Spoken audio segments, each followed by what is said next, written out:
AP mega DSC 2025 ప్రిపరేషన్లో భాగంగా daily current అఫైర్స్కి సంబంధించి 3వ వీడియో. స్వాగతం.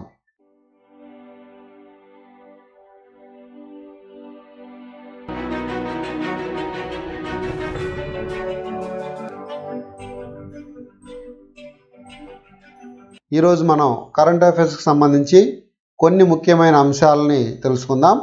అంశాల్లోకి వెళ్తే జర్మనీ ఛాన్సలర్గా ఫెడరిక్ మెర్జ్. జర్మనీ ఛాన్సలర్గా మితవాద నేత ఫెడరిక్ మెర్జ్ ఎన్నికయ్యారు. దేశ దిగువ సభ బుండెస్టాగ్లో మే 6న జరిగిన ఎన్నికల్లో తొలుత 310 ఓట్లతో ఓటమి పాలై తర్వాత రెండోసారి జరిగిన ఓటింగ్లో 325 ఓట్లతో విజయం సాధించారు ఫెడరిక్ మెర్జ్. ఇండియా ఎట్ 100 పుస్తక రచయిత కేవి సుబ్రమణియన్. ఈ పుస్తక రచయితని మనం గుర్తుపెట్టుకోవాల్సిన అవసరం ఉంది, ఎందుకంటే ఇటీవల వార్తల్లోకి వచ్చింది కాబట్టి. ఇండియా ఎట్ 100 పుస్తక రచయిత కేవి సుబ్రమణియన్. ఇండియా ఎట్ 100 పుస్తకాన్ని ప్రభుత్వ రంగానికి చెందిన యూనియన్ బ్యాంక్ 2 లక్షల ప్రతులను 7.25 కోట్లకు కొనుగోలు చేసినట్లు ప్రముఖ ఆంగ్ల పత్రిక ఎకనామిక్ టైమ్స్ వెల్లడించింది. అందువల్ల ఇది వార్తల్లోకి వచ్చింది. కాబట్టి ఈ పుస్తక రచయితని, ఈ పుస్తకాన్ని కొనుగోలు చేసినటువంటి బ్యాంక్ని మనం గుర్తుంచుకోవాల్సిన అవసరం ఉంది. ఈ కేవి సుబ్రమణియన్ అనే ఆయన అసలు ఎవరు అనేది కూడా మనం తెలుసుకోవాల్సిన అవసరం ఉంది. కేంద్రం ఇటీవల అంతర్జాతీయ ద్రవ్యనిధి సంస్థ IMF ఎగ్జిక్యూటివ్ డైరెక్టర్ పదవి నుంచి ఈ కేవి సుబ్రమణియంను తప్పించింది. అంటే ఈయన ఇటీవల దాకా అంతర్జాతీయ ద్రవ్యనిధి సంస్థ ఎగ్జిక్యూటివ్ డైరెక్టర్గా పనిచేస్తున్నాడు. IMFకి ఎగ్జిక్యూటివ్ డైరెక్టర్గా పనిచేస్తున్నారు. అంతేకాకుండా కేవి సుబ్రమణియన్ గారు భారత ప్రభుత్వానికి ముఖ్య ఆర్థిక సలహాదారుగా కూడా వ్యవహరించేవారు. ఈ పుస్తకాన్ని యూనియన్ బ్యాంక్ 2 లక్షల ప్రతుల్ని 7.25 కోట్లకు కొనుగోలు చేసి బ్యాంకు వినియోగదారులకు, కార్పొరేటర్లకు, పాఠశాలలకు, లైబ్రరీలకు పంపిణీ చేయాలని యూనియన్ బ్యాంక్ సెంట్రల్ ఆఫీస్ నిర్ణయించింది. ఇందులో భాగంగా 1,89,450 పేపర్ బ్యాక్ పుస్తకాలని ఒక్కొక్కటి $350 చొప్పున 10,422 హార్డ్ కవర్ ప్రతుల్ని $597 చొప్పున కొనుగోలు చేసేందుకు ఆర్డర్ చేసింది. ఇందుకోసం 7.25 కోట్లు వెచ్చించాలని నిర్ణయించింది. బ్యాంకుకు చెందిన 18 జోనల్ కార్యాలయాల నుంచి 10,000 ప్రతుల చొప్పున ఈ ఆర్డర్ రావడం అనుమానాలకు తావిస్తుందన్నమాట. నెక్స్ట్, పోప్ ఎన్నిక ప్రక్రియ. ఇటీవలే పోప్ మరణించిన సంగతి మనకు తెలిసిందే. మరలా కొత్త పోపుని ఎన్నుకునేటువంటి ప్రక్రియ ఎలా జరుగుతుందో మనం ఇప్పుడు తెలుసుకుందాం. క్యాథలిక్ ప్రపంచ ఆధ్యాత్మిక అధినేత వాటికన్ దేశాధినేతగా బాధ్యతలు చేపట్టే తదుపరి పోపును ఎన్నుకునే ప్రక్రియ వాటికన్లోని సిస్టీన్ చాపెల్ చర్చిలో జరుగుతుంది. ఈ చర్చ్ చిత్రాన్ని మనం చూడవచ్చు. ఇందుకోసం 70 దేశాలకు చెందిన 133 మంది క్యాథలిక్ మత గురువులైన కార్డినల్లు సమావేశమవుతారు. వీరు గోప్యతా ప్రమాణం స్వీకరించిన అనంతరం రహస్య బ్యాలెట్ ద్వారా ఓటు వేస్తారు. 89 ఓట్లు సాధించిన వ్యక్తి పోపుగా ఎన్నికైనట్లు ప్రకటిస్తారు. నిర్దిష్ట సంఖ్యలో ఓట్లు సాధించిన వ్యక్తి ఎంపికయ్యే వరకు ఉదయం 2 సార్లు, సాయంత్రం 2 సార్లు ఓటింగ్ ప్రక్రియ అనేది నిర్వహిస్తూ ఉంటారు. ఇలా పోప్ ఎన్నిక ప్రక్రియ అనేది జరుగుతుంది. ఎవరు ఎన్నుకోబడ్డారనేది, కొత్త పోప్ ఎవరనేది అతి త్వరలో మనకు తెలుస్తుంది. భద్రతా మండలి సమావేశం.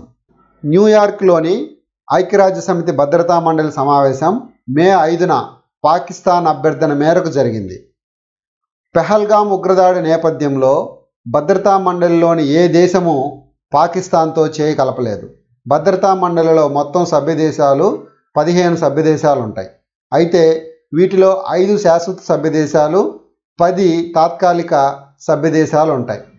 ఈ తాత్కాలిక సభ్యదేశాలలో పాకిస్తాన్ ఉంది. 2026 వరకు పాకిస్తాన్ యొక్క టైం ఉందన్నమాట. అప్పటి వరకు తాత్కాలిక సభ్యదేశంగా ఉంటుంది. అందువల్ల ఇక్కడ భద్రతా మండలి సమావేశాన్ని ఏర్పాటు చేసి ఇండియాని బ్యాట్ చేయాలని ట్రై చేసింది పాకిస్తాన్. కానీ భారత్కు వ్యతిరేకంగా తీర్మానం చేయించాలని, ఈ అంశాన్ని అంతర్జాతీయం చేద్దామని పాక్ భావించి ఈ సమావేశాన్ని ఏర్పరిచింది. పెహల్గామ్ ఉగ్రదాడి నేపథ్యంలో పాకిస్తాన్పై ప్రపంచ దేశాలు ఆగ్రహం వ్యక్తం చేశాయి. ఏ ఒక్క దేశం కూడా పాకిస్తాన్తో చేయి కలపలేదు. భారత్తో ద్వైపాక్షిక చర్చల ద్వారానే సమస్యను పరిష్కరించుకోవాలని సలహా ఇచ్చాయి. ఇది భద్రతా మండలి సమావేశంలో జరిగినటువంటి విషయం. మే 5వ తేదీన జరిగింది ఈ సమావేశం. నెక్స్ట్, భారత్ జలాలను భారత్లోనే వినియోగించుకుంటాం అని నరేంద్ర మోడీ గారు ప్రకటించారు. పాక్తో అమల్లో ఉన్న సింధు నదీ జలాల ఒప్పందాన్ని నిలిపివేస్తున్నామని కేంద్రం ప్రకటించిన నేపథ్యంలో ప్రధాని నరేంద్ర మోడీ ఈ విషయాన్ని స్పష్టం చేశారు.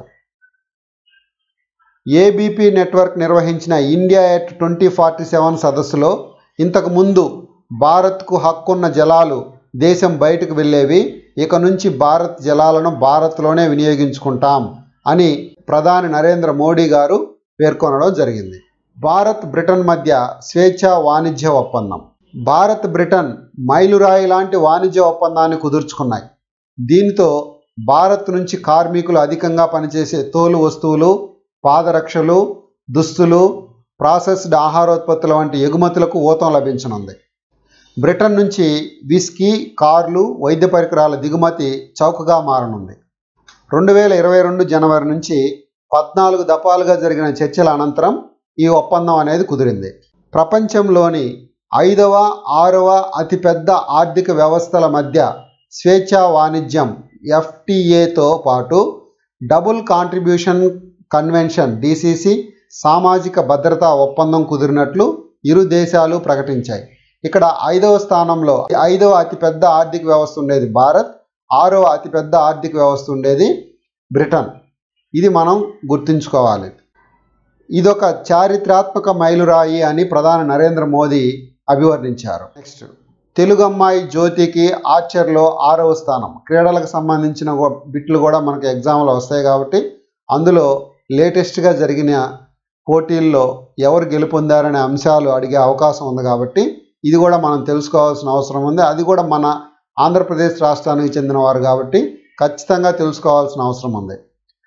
ప్రపంచ కప్ స్టేజ్ 2 టోర్నమెంట్లో కాంపౌండ్ మహిళల సింగిల్స్ క్వాలిఫికేషన్లో వెన్నం జ్యోతి సురేఖ 700 పాయింట్లతో 6వ స్థానంలో నిలిచింది. తొలిసారి ఈ కప్ బరిలో దిగిన తెలుగు అమ్మాయి తానిపర్తి చికిత 701 పాయింట్లతో 11వ స్థానాన్ని సాధించింది. ఇది కూడా మనం గుర్తుపెట్టుకోవాలి. ఇద్దరు తెలుగు అమ్మాయిలు ఆర్చరీలో ప్రపంచంలో టాప్లో ఉన్నారనమాట. అందువల్ల వీళ్ళిద్దరిని మనం గుర్తుంచుకోవాల్సి ఉంది. వెన్నెం జ్యోతి సురేఖ, అలాగే తానిపర్తి చికిత. ఇదే విభాగంలో మధుర 708 పాయింట్లతో 3వ స్థానంలో నిలిచింది. మొత్తంగా 2114 పాయింట్లతో భారత మహిళల జట్టు మొదటి స్థానం దక్కించుకుంది. మెక్సికో 2109, కొరియా 2107 పాయింట్లతో తర్వాతి స్థానాలు సాధించాయి. ఇది ఫ్రెండ్స్ ఇవాల్టి వీడియో. ఈ వీడియో మీకు యూస్ఫుల్ అనిపిస్తే లైక్ చేయండి. Thank you for watching.